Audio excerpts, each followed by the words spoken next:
Bueno, lo que sucedió recién es que el Instagram solamente permite estar en línea por 1 hora. Entonces, eso, básicamente eso. No censuraron. Bueno, volviendo al tema, estábamos hablando de los índices que están relacionados con la medición o la jerarquización de los investigadores o de los académicos. Entonces está el factor de impacto, que en el fondo nos sirve para decidir a qué revista, por ejemplo, vamos a mandar nuestros trabajos. Por darle algunos ejemplos, la revista Geológica de Chile, que ahora se llama Andean Geology, y a todo esto hoy día sacó su último número, el número más reciente. Esta revista es una revista indexada, eso quiere decir que está dentro de varias plataformas que almacenan la información, y estas revistas están, por así decirlo, respaldadas por la comunidad científica, las revistas que están indexadas. Y Andean Geology tiene un factor de impacto de alrededor de 2. Es decir, estos artículos, después de un periodo de 2 años, si yo publico algo en Andean Geology, es esperable que en 2 años tenga 2 citas. Y así sucesivamente. Por ejemplo, algunas revistas importantes como Nature, no sé realmente en qué factor de impacto están, pero me acuerdo que era alrededor de 10 o 12 quizás. Por lo tanto, ese tipo de revistas tienen 10 o 12 citas anuales por artículo, perdón, cada 2 años por artículo. Entonces es una cantidad súper grande, son muy leídas y son muy utilizadas por los otros científicos. Y hay otras revistas que ya son mucho más importantes incluso que Nature, que alcanzan, no sé, 25 o 30 de factor de impacto. Ustedes se sorprenderían quizás si buscan en Google Scholar y hagan el intento de buscar artículos del coronavirus. Los artículos más viejos que salieron el 6 de enero más o menos sobre el coronavirus son artículos que tienen alrededor de 700 a 800 citas, es decir, lo han utilizado 600 u 800 veces durante estos últimos meses. Y eso implica que muchos doctores, muchos médicos están leyendo los papers para poder tomar decisiones respecto al tratamiento de los pacientes o al tratamiento de la pandemia en general. Entonces es súper importante cómo la ciencia se va moviendo. Yo creo que ningún geólogo alcanza 800 citas en 4 meses. O claramente hay cosas que son mucho más de primer orden para la comunidad científica, como en este caso.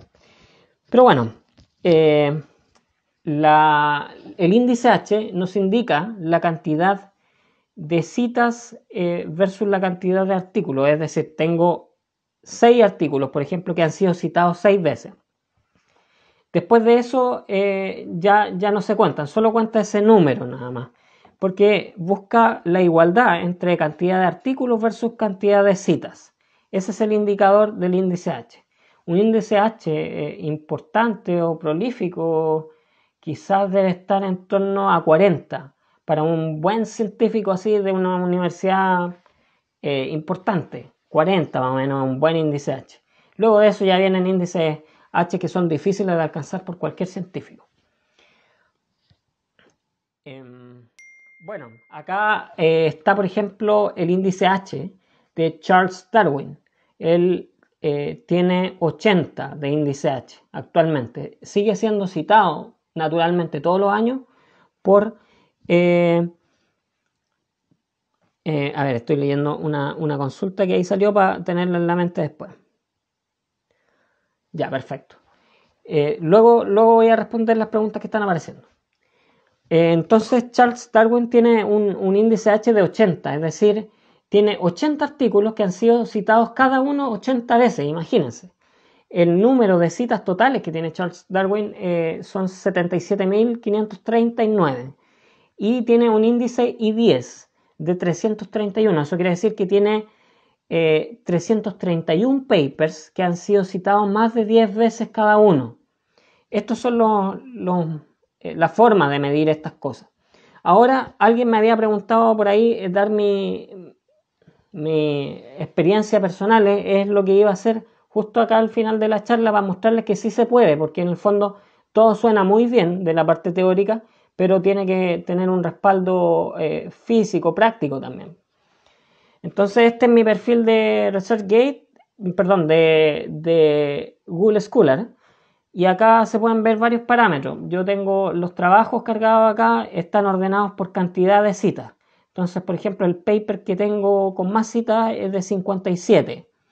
Y este fue publicado el año 2016. Eso es lo que indica acá. Tengo un total de 168 citas y tengo un índice H de 8. Es decir, tengo 8 papers que han sido citados 8 veces. Y un índice I10 de 3, que quiere decir que tengo 3 papers que han sido citados 10 veces. Y aquí muestra la cantidad de citas por año. Ahora voy a la baja, estoy viejo ya, estoy a punto de retirarme. Pero en realidad, bueno, lo que indica aquí es que esto se va rellenando. Estamos en el 2020, ¿cierto? Y esto tiene esperablemente que seguir subiendo. Y este pic que tengo acá es porque el trabajo de la erupción del Calbuco fue muy citado en algún momento, por lo tanto se disparó un poco de la media, pero en realidad no debería ser tan así, debería ser más estático todo esto. Entonces yo acá les muestro lo que yo he hecho y esto en base a estos trabajos. Por ejemplo, acá yo tengo, a ver, son 6, claro, tengo 18 trabajos de congreso. Esos son los que he sacado hasta el día de hoy. Creo que me faltan 2 más que deberían estar por ahí. Entonces, estos trabajos son los primeros que yo empecé a hacer, de hecho. Yo cuando empecé a hacer ciencia, el año 2012, cuando entré a la carrera, hice mi primer resumen de congreso. Y ahí un amigo preguntaba sobre si era necesario tener resultados finales y cosas así, conclusiones contundentes en el trabajo. Y la verdad es que no. En mi primer trabajo yo no tenía hasta la metodología y parte del desarrollo de mi investigación, pero no tenía resultados completos. Y fue durante la erupción del cordón Cauye, me acuerdo que, bueno, mi trabajo era súper simple, medí 10 o 14 puntos de espesor de ceniza desde el flanco norte del cordón Cauye y hice la estratigrafía de esa ceniza y describí la estratigrafía y la interpreté en base al proceso eruptivo. Eso fue simplemente mi trabajo del Congreso. Y si ustedes lo ven, bueno, tiene muchos errores y muchas cosas ahí que hoy día quisiera mejorar, pero ya no se puede. Es parte del proceso de aprendizaje. Después de ese trabajo del 2012, el 2013 yo mandé otro resumen de congreso a otro congreso que hubo de volcanología. Y entre medio nada, pues solamente pensando. Mi segundo trabajo fue de modelos numéricos, pero lo hice súper simple con cosas de Excel y cuestiones así, cálculos básicos de erupciones viejas que habían ocurrido antes utilizando lo que tenía a la mano. No estaba en cuarentena, pero lo hice desde el computador. Y no es un trabajo que sea malo tampoco, porque al final ha sido citado, es un trabajo interesante que resolvió algunas cuestiones que no estaban claras respecto a ciertas erupciones viejas. Por lo tanto, fue algo que sirvió, tenía un impacto interesante. Y luego de eso pasé un año, creo, sin publicar nada en ningún congreso ni en ninguna cosa, el 2014. Me pasé redactando, por ahí tuve un paper que mandé a una revista, creo, y me lo rechazaron. Primer intento rechazado. Entonces, eso es súper relevante de mencionar porque cuando uno está empezando no tiene que frustrarse por estas cosas. Creo que aparte de ese, me deben haber rechazado tres trabajos, en total fueron tres, perdón. Tres trabajos que mandé a revistas que me lo rechazaron de plano, no, feo, malo, está pésimo. Y estaban pésimos, pues esa es la verdad. Y menos mal que nadie los aceptó, porque no merecían ser aceptados, pero gracias a eso y al proceso de arbitraje, entendí cómo los científicos leen, cómo escriben, cómo hay que pensar como científico. En el fondo fue un súper salto en mi carrera. Y finalmente el 2015 ya publiqué un par de trabajos, creo, en revistas indexadas, ya esos sí se aceptaron, quizás tuvieron hartas correcciones, pero me los aceptaron después de corregirlo.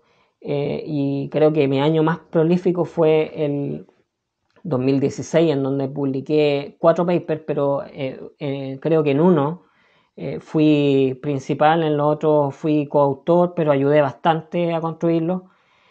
Siempre ahí trabajando. Y bueno, estas cosas se hacen con tiempo, es decir, no podemos esperar que de aquí a mañana yo tenga un paper listo. Al contrario, se toman a veces años para redactar un buen paper, pero ojo, uno puede estar redactando 3 o 4 papers al mismo tiempo sin gran problema, porque en el fondo depende de un poco de la creatividad de uno y del entusiasmo. Entonces hay días que uno amanece con ganas de escribir, se sienta y escribe respecto al tema que estaba investigando. Y otros días que pasan y uno no es muy productivo, pero no hay que forzar a la ciencia. Siempre hay que estar ahí cuando la ciencia está preparada para uno, para hacerlo trabajar. De lo contrario, las cosas quedan mal, quedan muy forzadas. Entonces estos son los papers que están ahí. Les voy a dejar después el enlace de una carpeta de Mega con contraseña para que puedan ingresar. Si quieren verlos, los lean y los descarguen. Todo gratis, obviamente. Entonces, eso es un poco lo que quería mostrarles. Bueno, yo actualmente tengo 26 años. Salí el año pasado de la carrera de geología de la Universidad de Atacama. Durante el tiempo que yo estuve estudiando geología en la U de Atacama, publiqué 10 papers en total, que es bastante. Y en realidad no fue tan difícil. Al principio costó harto, como les dije, costó 2 o 3 años empezar a agarrarle el ritmo a esta cuestión, pero después de eso ya empecé a entender cómo se trabaja en ciencia y cómo se hacen estas cosas, y realmente también me he podido dedicar a las cosas que me gustan, a las erupciones volcánicas, a entender ciertos procesos piroclásticos que me gustan mucho, etcétera. Y no es imposible. Si yo lo hice, ¿por qué ustedes no pueden hacerlo? Y de hecho, mi tesis de grado se convirtió en un paper y yo la había sometido el paper antes de defender la tesis, incluso porque sé que esos procesos toman harto tiempo, toman entre 4 y 8 meses más o menos para entre que empiezan a revisar un trabajo y que está finalmente publicado en una revista. Por lo tanto, no hay que desmerecer a la ciencia. Cuando algunos dicen, no sé, pues, a mí me carga, de repente me enojo nomás al ver las redes sociales, pero cuando uno ve comentarios como, no, si los expertos, pues los expertos que creen que se las saben todas, oye viejo, la verdad es que tenés que sentarte y trabajar 1 año y medio a veces para escribir un paper y después esperar entre 4 y 8 meses para que te lo publiquen, para que esté todo en orden y esté como corresponde. Y no es un trabajo a la rápida, es un trabajo que se hace con cariño y todos lo hacen con cariño. Así que eso, gracias por los buenos comentarios y los corazones que van apareciendo ahí, y quedo disponible para sus consultas.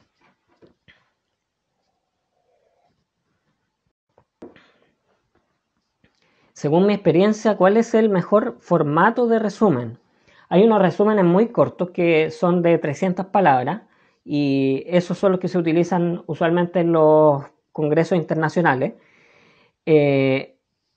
A mí me gustan más los resúmenes que tienen 3 o 4 páginas, en donde se hace como una suerte de proto-paper, porque eso es más fácil de entender en aspectos metodológicos, en aspectos de resultados, y es más fácil de arbitrar también en términos de si tú eres quien lo lee, puedes darte cuenta rápidamente qué tan bien hecho está el trabajo. Porque hay otros resúmenes, como les decía, de media página apenas, que en realidad no te dan espacio para escribir nada. Y es un drama, porque de repente tú quieres poner, no sé, pues basalto olivínico, pero ya olivínico es una palabra que está fuera de las 300 palabras, entonces, chao, se reduce demasiado. Así que prefiero los resúmenes un poco más largos, aunque a mucha gente no le gustan porque son spoilers de papers y eventualmente pueden generar ahí algún problema para publicar después, pero no hay que preocuparse por eso. Gracias por tu pregunta. ¿Hay más preguntas por ahí o no? ¿Alguna otra consulta?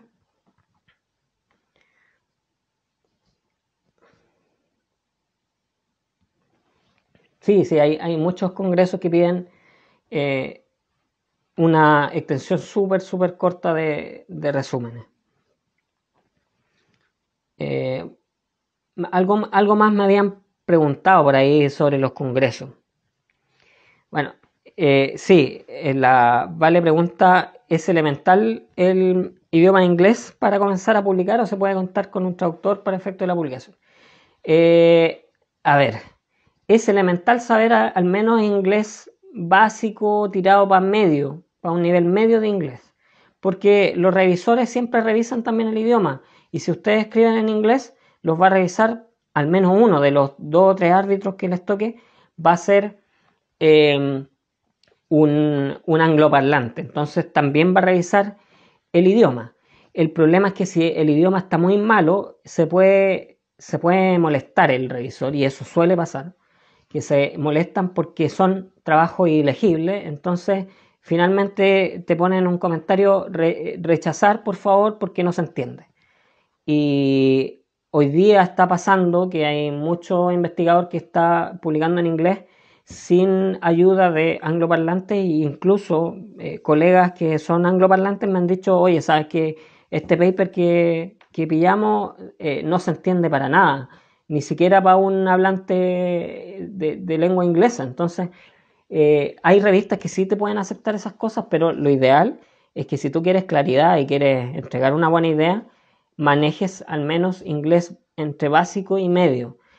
Ahora, hay mucha gente también que actualmente lo está haciendo, que manda los trabajos a traductores, que cobran obviamente por este proceso de redacción y se puede hacer algo ahí para mejorar el lenguaje. Así que también se puede hacer de esa forma.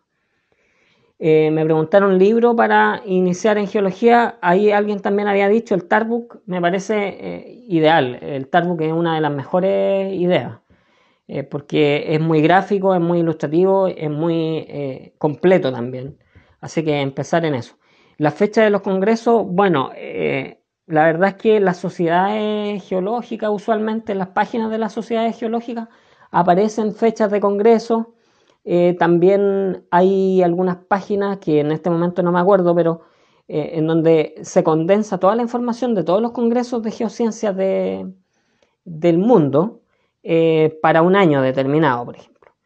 Así que ahí se puede ver y también eventualmente seguir a la Asociación de Geología Americana, la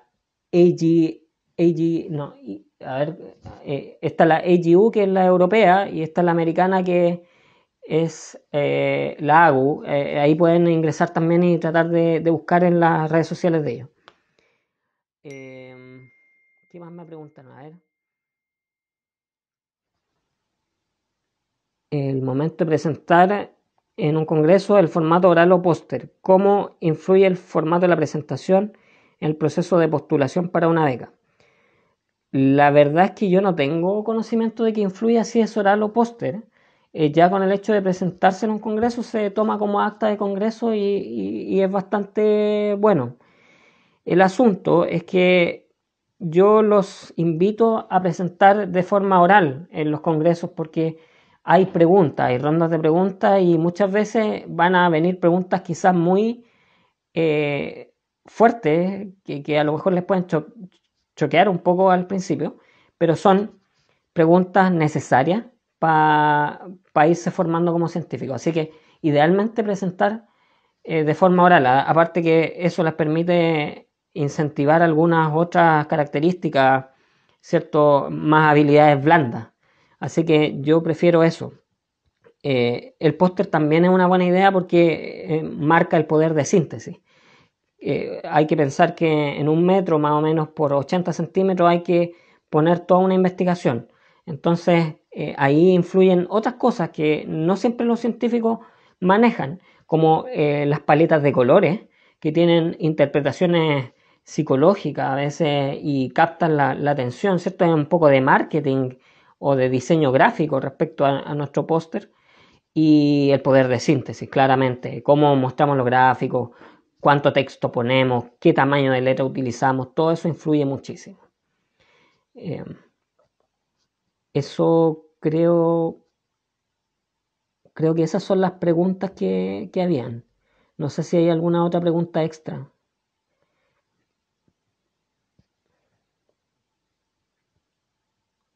Y bueno, ustedes sabrán que el resumen, o sea, perdón, el Congreso Geológico se movió hasta me parece que el 2022, no estoy seguro, pero pueden entrar a las redes sociales del Congreso Geológico en donde se informa la nueva fecha, pero lamentablemente con esto se movió. Pero también ustedes ahora van a poder asistir a muchos otros congresos a nivel mundial seguramente solamente por streaming, sin ningún problema.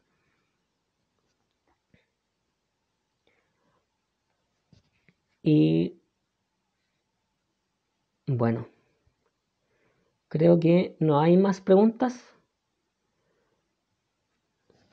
Eso pues chiquillos, dejamos hasta acá. Bueno, ahí tienen mi correo. Está en, en la imagen.